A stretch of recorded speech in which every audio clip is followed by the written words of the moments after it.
লন্ডনে গত মাসে দোষী সাব্যস্ত হওয়া চীনা পিএইচডি শিক্ষার্থী ঝেন হাও জোর বিরুদ্ধে আরও 23 জন নারী নতুন করে পুলিশের কাছে অভিযোগ করেছেন। পুলিশ জানিয়েছে জো তার অপরাধমূলক কর্মকাণ্ডের ভিডিও নিজেই ধারণ করেছিলেন। সেসব ভিডিওতে আরও 50 জন সম্ভাব্য ভুক্তভোগীর অস্তিত্ব পাওয়া গেছে। বিবিসির সঙ্গে সাক্ষাৎকারে দুই নারী জানিয়েছেন কিভাবে জো তাদের মাদক খাইয়ে অচেতন করে অপরাধ করেছিল।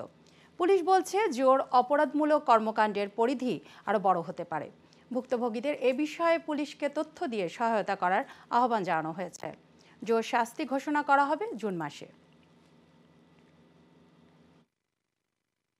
Also, we have now thankfully had 23 victim survivors come forward through the appeal that we've conducted, some of whom may be identical with some of the females that we saw in those videos, some of whom may even turn out to be from the original indicted cases. Ultimately now it's our job and our investigation team's job to professionally pick our way through those individual pieces of evidence, those individual victim stories, and to see if we can identify who may have been a victim of what, when and where, so that we can then bring Zoe to justice for the full extent of his crimes. Given how prolifically active he seems to have been in this awful way, there's every potentially could turn out to be one of the most prolific offenders that we've ever seen in this space.